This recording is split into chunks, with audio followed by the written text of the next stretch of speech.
Bem-vindos ao Mala Diplomática, um podcast do Instituto Diplomático do Ministério dos Negócios Estrangeiros.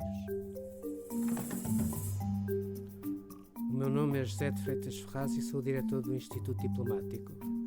Neste espaço vamos conversar com diplomatas e outras pessoas ligadas à política externa para conhecer melhor tanto as suas experiências de vida como diversos temas da política internacional.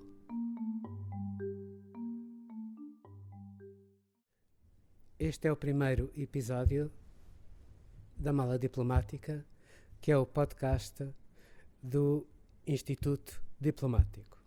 Nós vamos ter esta primeira emissão, agora em setembro, e passaremos a ter um podcast por mês, pelo menos na primeira fase. E para falar do 11 de setembro, nós temos hoje aqui connosco o embaixador Francisco Seixas da Costa, que, como muitos colegas sabem, foi nosso embaixador em Paris e em Brasília, foi nosso representante permanente na OSCE, na OSCE e igualmente em Nova Iorque.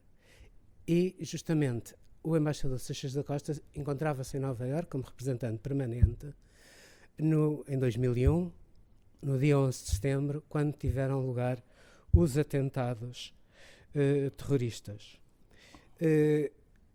Basta seguir as notícias que continuam a chegar, por exemplo, do Afeganistão, para percebermos a importância dessa data e os reflexos que esses atentados continuam a ter no nosso dia-a-dia.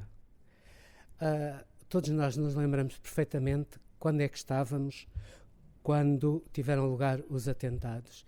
E aquilo que eu queria saber era, no fundo, como é que soube, como é que se inteirou dos atentados e se apercebeu logo de que se tratava de uma ação terrorista. Muito obrigado. Antes de mais, muito obrigado por este convite para estar aqui. É um grande gosto colaborar com o Ministério e estar mais uma vez nesta casa. Eu vinha da residência em Nova Iorque para uma reunião da União Europeia que teria lugar às 9 horas, quando, vindo pelo FDR Drive, me apercebi que havia um fumo negro muito alto em Nova Iorque. E fiz esse comentário para o motorista. O estranhar que houvesse um fumo negro tão elevado. À entrada para a reunião da União Europeia, no elevador, encontrei o representante permanente francês, Jean-David Levitte, sim, que me diz, parece que houve um avião que foi contra uma das torres. Umas semanas antes tinha havido, creio que em Milão, um pequeno avião que tinha batido contra um edifício. E, portanto, a naturalidade de uma coisa destas poder acontecer é verdade. E entrou de imediato o embaixador britânico, curiosamente alguém mais tarde vai para o Iraque, o Jeremy Greenstock, e que diz: a torre está a arder, a torre já está a arder. E eu aí liguei à questão do fumo. Aqui tinha sido 10 minutos antes, eventualmente. Subimos, tínhamos a reunião da União Europeia, e eu agora vou contar uma coisa da qual não me orgulho rigorosamente nada. Nós entramos para a reunião, era uma reunião de coordenação sobre a Cimeira das Crianças. Fizemos a reunião, a certa altura, 5 minutos depois, aparece um funcionário português da missão, que estava ali, e que me diz: há outro avião que bateu contra outra torre. E já se estava a ver na CNN. E nós tivemos 1 hora a discutir a Cimeira das Crianças, mesmo que a meio tenha chegado a notícia de que tinha caído um avião no Pentágono. E a abstração total e a falta de reação de 15 representantes permanentes, que deviam à partida ter a consciência objetiva de que se tinha criado ali uma coisa nova, manteve-se de uma tal maneira que eu saio da reunião com o Jean-David Levitte e com a embaixadora da Dinamarca para ir para a cerimónia de toque do sino da paz com que abriria a Assembleia Geral das Nações Unidas. E quando saímos, demos conta que Nova Iorque tinha mudado. E estivemos ali metidos numa redoma durante praticamente 1 hora. A presidência, que era belga, não interrompeu a reunião, nós fomos ficando preocupados com tudo aquilo, a começar a pensar, e de repente damos conta que o mundo tinha mudado. Mas a reunião era no mesmo sítio? Não, era em frente às Nações Unidas, no edifício em frente às Nações Unidas. Eu devo confessar que olho sempre para isto retrospectivamente para saber porque é que nenhum de nós reagiu, porque é que nenhum de nós teve a consciência da importância daquilo. Isso tem a ver com o choque? Tem a ver com o choque, mas também tem a ver com outra coisa. Sim. Tem a ver com a noção de que as torres não caíam. Isto é, nós tínhamos a noção que aquelas torres eram inexpugnáveis. Havia um incêndio, havia corta-fogos, tínhamos essa noção.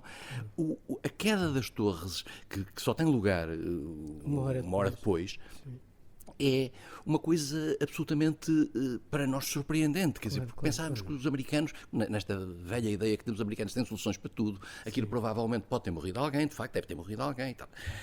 E vou para a missão a pé. E quando chego à missão, está lá o embaixador da Islândia que vem discutir comigo a questão da rotação no UEOG, dos lugares no UEOG.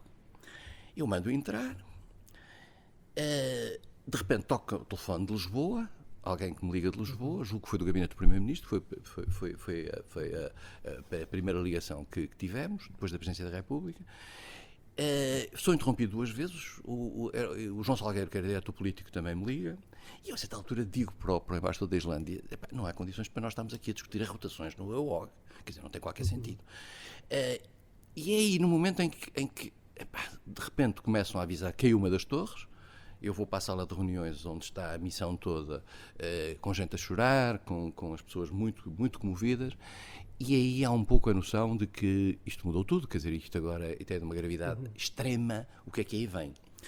Porque a questão é esta, nós sabemos das torres, sabemos do avião no Pentágono, soubemos depois, creio que mais tarde, do outro avião na Pensilvânia, mas também não tínhamos a certeza se aquilo não era só parte de uma coisa mais complicada. E, portanto, a noção que podia haver, por exemplo, as chamadas dirty bombs, a noção que a própria cidade de Nova Iorque podia estar, de repente, explodir uma bomba qualquer, em qualquer sítio. A certa altura nós começamos a pensar, nós não controlamos isto.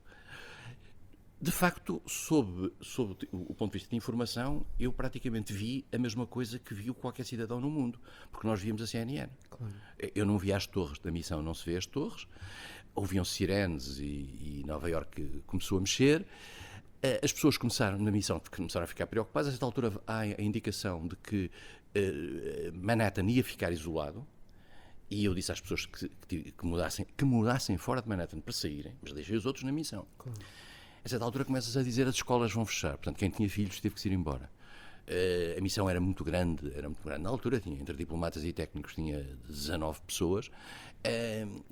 Mas tudo isso à meia da tarde? Tudo isto ainda de manhã. Tudo isto ainda de manhã. Eu sei que cheguei às 7 da tarde e não tinha comido nada. Nem me dei conta, quer dizer, porque não houve almoço, não houve tempo rigorosamente para nada.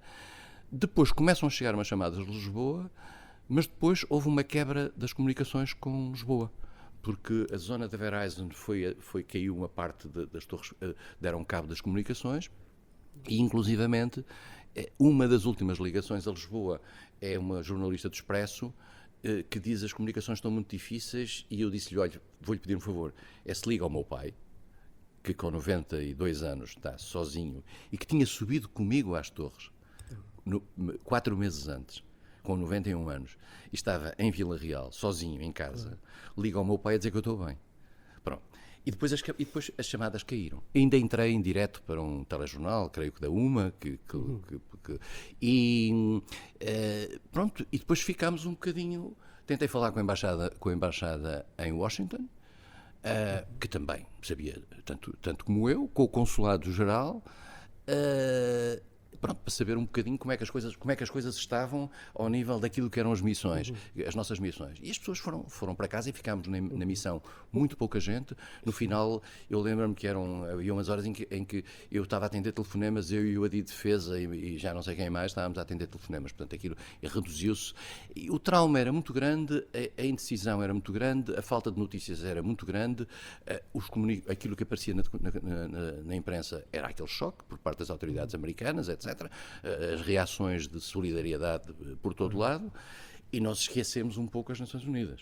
Claro. As Nações Unidas só voltam a nascer, digamos, no dia seguinte à tarde e depois quando aquilo reabriu. Claro. Mas relativamente aos portugueses, normalmente, quando há um atentado, quando há uma situação de emergência, quando há um desastre natural, das primeiras coisas que nós, quando estamos em posto, fazemos é tentar ver onde é que estão os portugueses, até porque, no fundo, é vital localizá-los. Normalmente é muito difícil, justamente logo a seguir a esses acontecimentos, porque as próprias autoridades locais também têm uma ideia muito difusa do que é que está a acontecer e, portanto, não sabem tudo isso. Nós sabemos que 5 portugueses morreram nas Torres Gêmeas. É um bocado estranho, mas nas listas que foram publicadas depois e que continuam atuais, não há um único português. A imprensa portuguesa, na altura, deu o nome e a profissão de 5 portugueses. 3 deles, de resto, nascidos em Portugal. É provável que os outros 2 tivessem nascido nos Estados Unidos e tivessem a dupla nacionalidade. Normalmente, quem trataria disto seria a Embaixada, seria o Consulado-Geral. A missão também teve uma intervenção nesta busca sobre se havia ou não havia vítimas portuguesas. Há uma coisa que eu me lembro de ter feito, que foi verificar a hora das visitas à torre que era visitável. E dei-me conta que as visitas começavam depois do ataque às torres, da hora do ataque às torres. Portanto, não era suposto haver portugueses lá em cima como visitantes, até porque havia o restaurante, essas coisas todas. E, curiosamente, na véspera, o José Manuel dos Santos, que era assessor da Presidência da República, telefonou-me do alto da torre, do restaurante, a dar-me um abraço. Tinha ido lá jantar nessa noite. E eu, por acaso, tinha visto a torre, curiosamente, nessa noite, porque eu tinha ido a Newark e tinha passado de carro pelo túnel e vi o skyline de Nova Iorque, que estava lindíssimo nessa noite. Lembro-me perfeitamente disso, porque fizemos de propósito até para entrar em Nova Iorque por ali, porque estava com uma vista muito bonita. Portanto, eu vi em relação a isso. Em relação aos portugueses, era praticamente impossível na altura ter qualquer tipo de ação. Eu lembro-me que fomos, a certa altura, contactados pelo Mayor de Nova Iorque, e em que nos foram dados 1 ou 2 nomes de entidades, de portugueses, através de entidades que estavam nas Torres Gêmeas e que disseram que faltavam X portugueses. E a verdade é que, passado uns meses, 1 mês ou 2, houve uma cerimónia em Battersea Park, para a qual foram convidados os embaixadores na ONU dos países que tinham tido mortos no World Trade Center, e eu fui convidado. E, portanto, havia a lista, na altura havia os nomes dos portugueses, mas não havia muito mais que se pudesse fazer naquele momento relativamente a isso. Claro. Não, agora, quando é que começou a intuir, a perceber que aqueles atentados, aquela série de atentados, de certa forma, iriam mudar muita coisa? É preciso percebermos o tempo que se vivia ali. Nós estávamos num tempo de mudança da administração americana, estávamos com a administração Bush há muito pouco tempo. Curiosamente, as pessoas já não se lembram, mas se revisitarem até algumas discussões no âmbito dos think tanks americanos, verificará que a questão chinesa era uma das questões fundamentais que estava no início da administração Bush. Lembrar-se-ão de um incidente que houve com um avião americano que caiu perto da fronteira e as tensões que isso deu. A agenda americana muda naturalmente com o 11 de setembro e, portanto, a concentração das preocupações naquela área e em tudo aquilo que tinha a ver com o Médio Oriente aparece com muita força. Curiosamente, é muito rapidamente identificado, se bem me lembro, a circunstância de ser um ato terrorista provocado por extremistas islâmicos. É muito claro. De tal maneira que 2 dias depois, sabe-se que esses extremistas, partes deles, tinham partido de Newark e parte deles tinham partido de Boston. E tinham dormido no Westin Hotel em Boston de quinta para sexta. Eu dormi no Westin Hotel em Boston de quinta para sexta.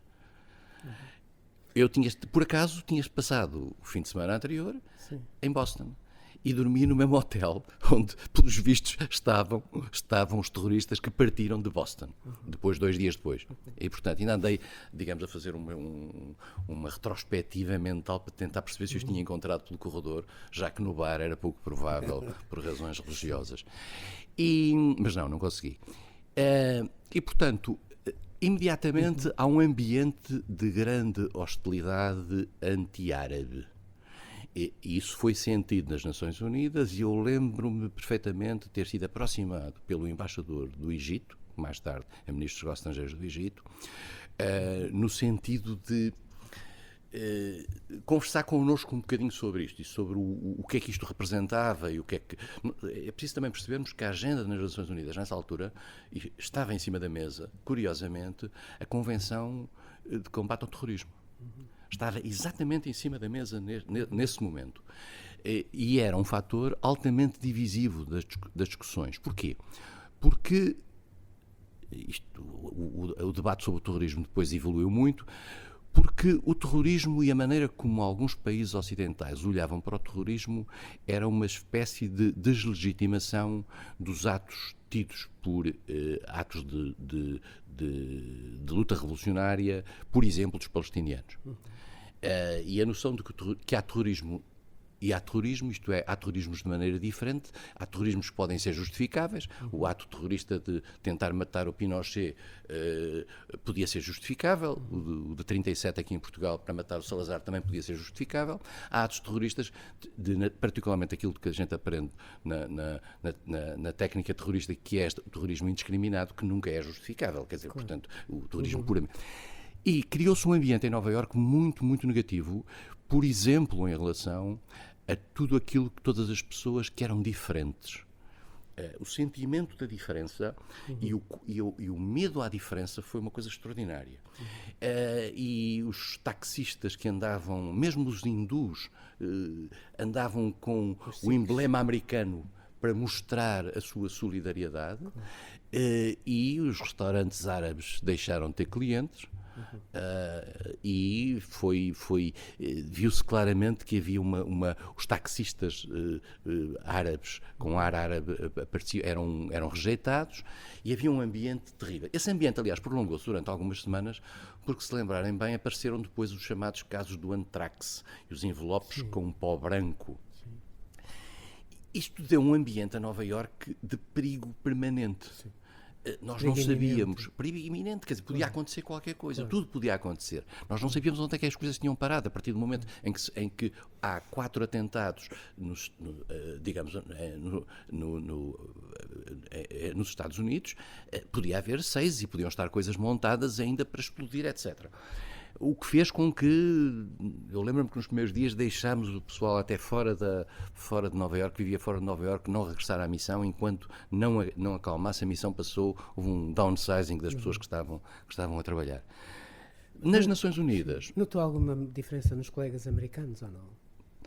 Os Estados Unidos tinham uma representação muito escassa nas Nações Unidas, muito escassa, tinham um grande, mas não tinham um embaixador. O embaixador americano da administração Bush, John Negroponte, só aparece mais tarde.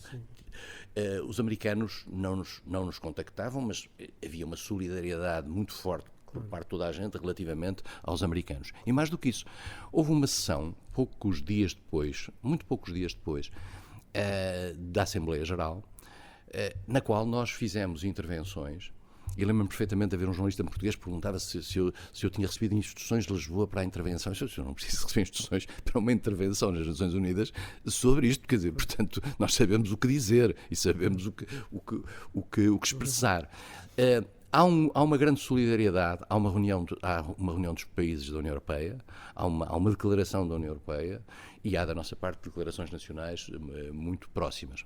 É preciso também pensarmos que esta é a altura em que a própria NATO decide fazer a aplicação do artigo 5º e propor a própria aplicação do artigo 5º neste quadro. E, portanto, há um movimento muito alargado, eu ainda me estou a ver, estou-me a recordar do título do Le Monde, nós somos todos americanos, quer dizer, portanto, o ambiente era de grande, profundíssima solidariedade com os Estados Unidos. E nas Nações Unidas, como digo, eu diria que houve um apaziguamento por parte daqueles que são mais renitentes. Eu não me lembro de ouvir os chineses ou os iranianos terem qualquer tipo de reação. Por parte dos países árabes notou-se um grande afastamento pelo perigo que havia de poderem ser acusados de estar a dar cobertura àquilo que era uma ação de natureza extremista. Nós não podemos esquecer que na altura Yasser Arafat ofereceu-se para dar sangue. Portanto, estamos aqui num momento diferente da comunidade internacional. Na realidade, os atentados tiveram, no fundo, reflexos de longo alcance. Modificaram a nossa forma de viajar, por exemplo. Havia segurança já naquela altura, mas era uma segurança muito, muito difusa. Eu lembro-me, por exemplo, quando estava em Washington em posto, eu estive lá de 81 a 84, que eles tinham um sistema para nós fazermos o check-in ainda no passeio. Quer isto dizer, nós saíamos do carro ou do táxi com as malas e havia uma espécie de umas coisas portáteis em que nós íamos das diferentes companhias e podíamos fazer logo ali o check-in, deixar ali as malas e ir para o avião. Isso era sobretudo visível em Washington. Podíamos inclusivamente no shuttle entre Washington e Nova Iorque entrar diretamente no avião, sentávamos, deixávamos a mala, se levávamos mala, naquela coisa rolante que vai para o avião, e depois eles vinham, como se fosse um autocarro, durante o voo, vinham ter connosco para nós pagarmos o bilhete com coisa. É evidente que tudo isso acabou. Nos Estados Unidos houve todo um pacote legislativo enorme, logo a seguir, o Patriot Act, a criação de novas agências e de novos departamentos, por exemplo, o Department of Homeland Security. Sim, nasceu nessa altura. Sim, o Transport Security Agency, mas também nos outros países e na União Europeia houve, digamos, um maior aumento de uma legislação mais forte, inclusivamente de legislação, sobretudo nos Estados Unidos, que permite, no fundo, que a National Security Agency possa ouvir mensagens de chamadas telefónicas e mensagens e-mails dos americanos. Isso, de certa forma, foi facilmente aceito pelos americanos. Foi. A questão da segurança passou todas as barreiras e, digamos, a questão das liberdades deixou de estar na primeira linha.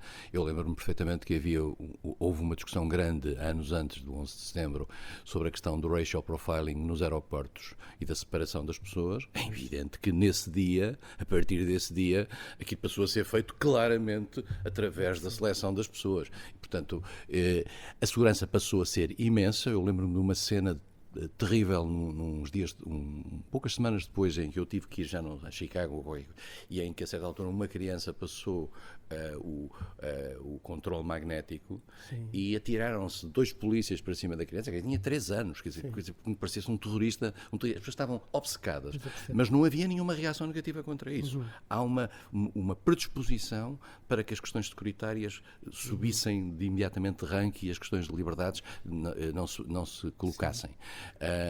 E isso foi muito claro. E há, de facto, como eu digo, uma noção por parte daqueles que eram diferentes em termos de aspecto, e estamos a falar aí desde os indianos até, com uma exceção, dos negros. Os negros americanos tiveram nessa altura, até porque morreram muitos negros no World Trade Center, e digamos, há um caráter patriótico da presença dos negros americanos, e não há nenhuma suspeita sobre negros americanos, e há uma espécie de subida num certo ranking de apreciação dos negros nos Estados Unidos. Foi muito claro, debatido, enfim, com alguma descrição, mas era muito claro. Eu acho que mudou o mundo radicalmente, mudou a questão securitária. Mais do que isso, há pontos que nós hoje até podemos analisar em termos geopolíticos importantes, que é o seguinte.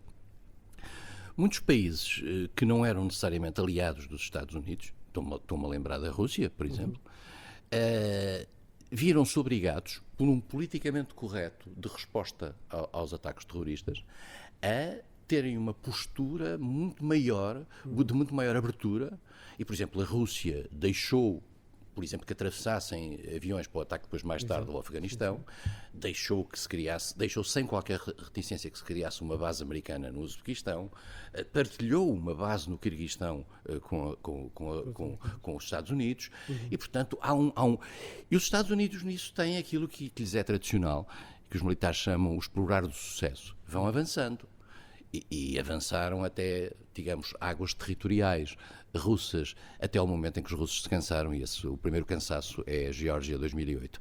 E portanto, o mundo avançou numa agenda de acompanhamento até muito tarde dos americanos. Quer dizer, isso deu, eu acho que teve o aspecto positivo de criar uma cultura comum, nomeadamente no caráter de natureza transatlântica entre os aliados dos dois lados, nessa matéria.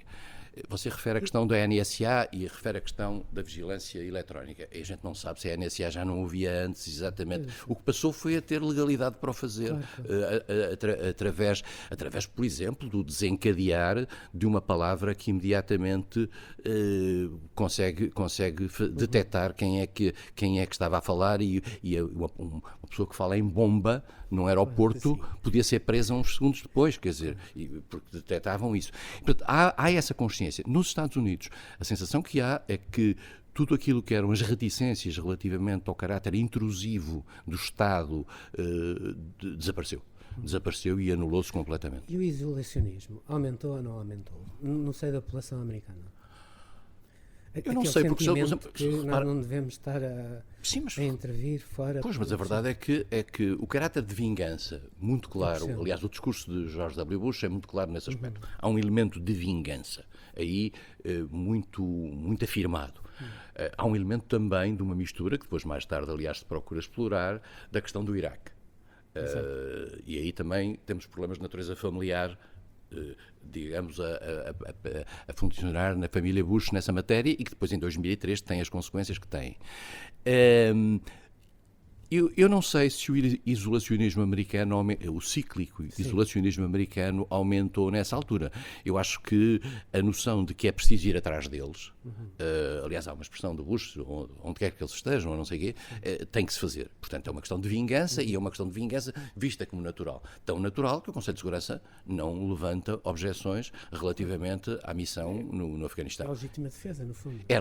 Era pura legítima defesa, e a noção que... Mas depois há coisas contraditórias, quer dizer, portanto, os Estados Unidos recordar-se-ão que nas horas seguintes ou nos dias seguintes aos atentados, deixam sair parte da família saudita para a Arábia Saudita, quando nós sabemos que é na Arábia Saudita que funciona, digamos, ou é da Arábia Saudita que nasceu o Al-Qaeda e que nasceu o Bin Laden e tudo isso. Há aqui uma coisa que há a noção de que não há uma cumplicidade objetiva, que o trabalho, que a operação da Arábia Saudita é feita no quadro daquilo que é a sua tradicional ligação a estes mundos. E é preciso também percebermos uma coisa, é que os três países que tinham relações com os Talibã até ao 11 de setembro, era a Arábia Saudita, era os Emirados Árabes Unidos e era o Paquistão. Sim. Francisco, há quem considere que, no fundo, os atentados puseram fim àquilo que se chamou o momento unipolar dos Estados Unidos, quer dizer, o momento desde a queda do muro em 89 até 2001, quando temos os atentados. E que a partir daí os Estados Unidos viram-se obrigados a enverdar por uma postura mais multilateral. Como é que vê essa afirmação, que é muito defendida a nível académico? Os Estados Unidos têm normalmente um multilateralismo à la carte em função dos seus interesses. Claro. A administração Bush nasce no fim de um período em que a América tinha sido bastante multilateralista, com Bill Clinton.